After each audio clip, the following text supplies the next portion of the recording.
Hello guys, dito tayo ngayon sa may Fatima Boulevard. Sakop siya ng Dao Antique. So ito yung itsura niya guys, mabato. Tsaka hindi siya masyadong apektado ng malalakas na alon dahil nakaharang yung mga bato.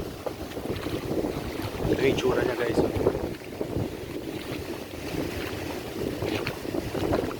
Mabato siya. Medyo malabo yung tubig kasi may bagyo ngayon. Pero ang ganda nito pag walang bagyo guys. Talagang suwabe ang ang tanawin.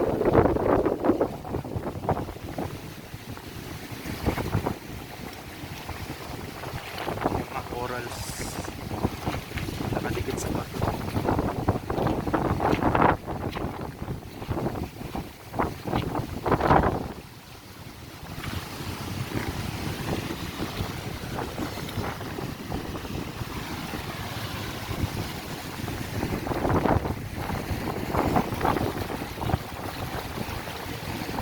Taas ay highway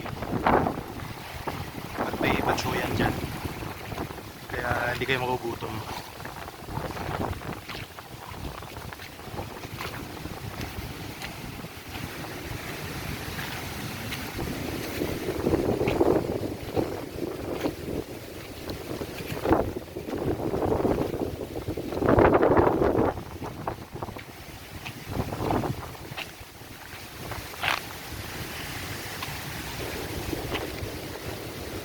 Dito naman sa part na ito medyo dito tinatangay ng alon yung mga basura.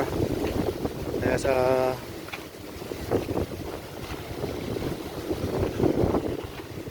shore na to medyo may mga basura. Pero pagdating nyo naman sa medyo malapit sa dagat, malinis na.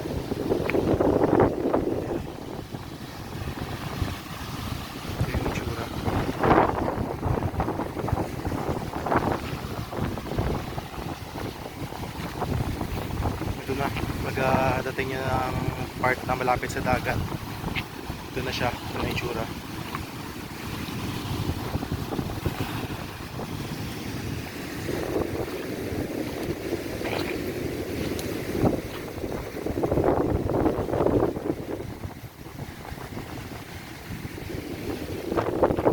Mabato siya guys at maraming mga maliliit na crabs na nakatira sa mga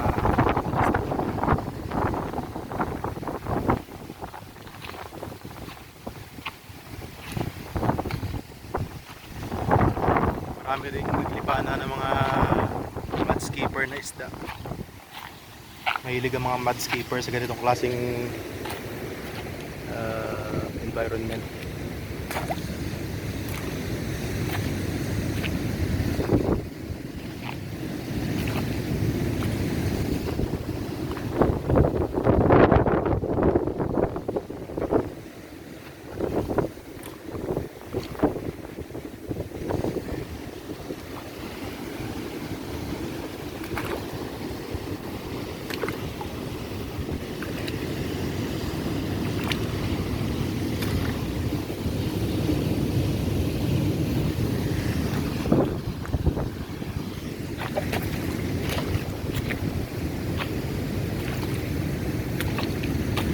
May alimasa doon. Ay maliit na crablet.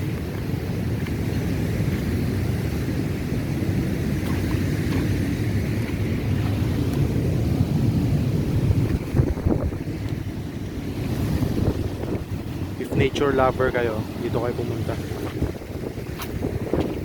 Or mahilig kayo sa mga tubig, ito ang perfect na lugar.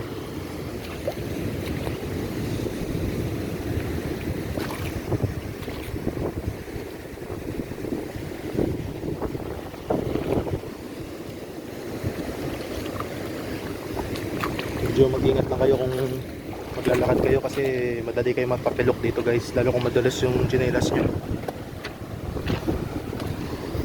Bato-bato at saka madulas yung bato.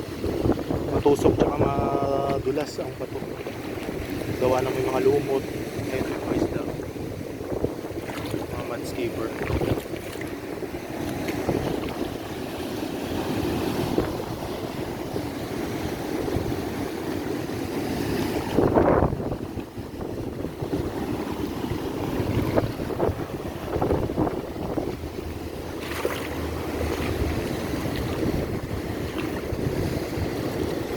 Mag-ingat din kayo sa stonefish guys, nakamandag yun. Akala nyo bato pero isda pala na may lason yung mga fins niya pag naapakan nyo. Mangiyak-ngiyak talaga kayo sa sakit. Pwede nyo ikamila yung lason pag hindi naagapan.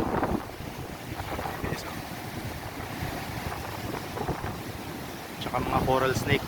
Pag nakakita kayo ng coral snake, lumayo na lang kayo. Dahil matindi ang pamandag ng coral snake guys.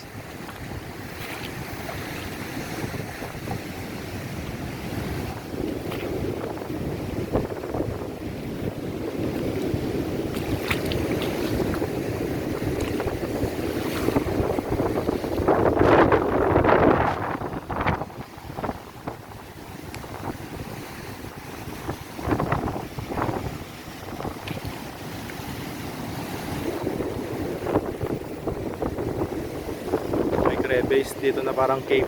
Ayun. Crevice.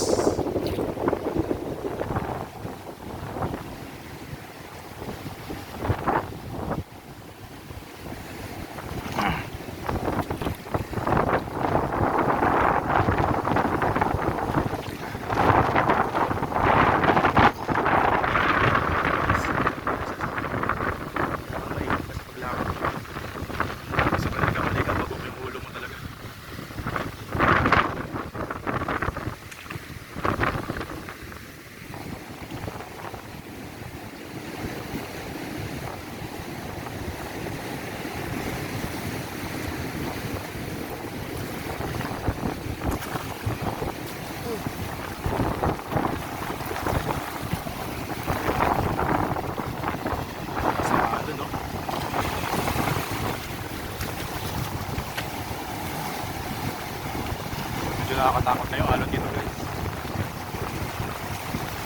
Parang lalaki.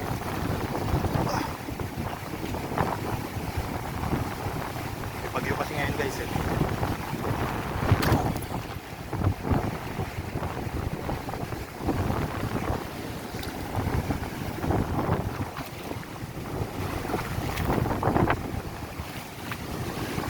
Nabalik na ako sa pangpakpak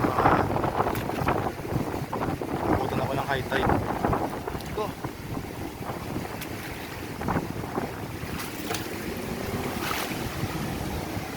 Kung titignan mo dito yung alon guys, parang panglalaman eh.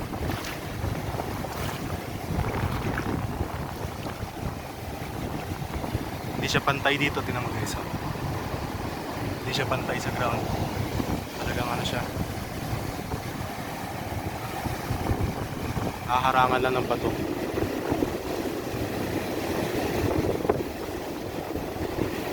Lalo dun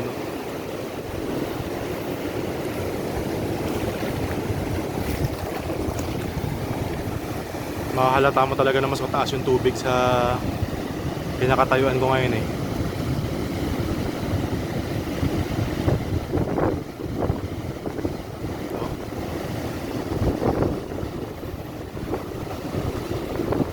May harang lang talaga ng bato kaya di dumidiretso yung alon dito.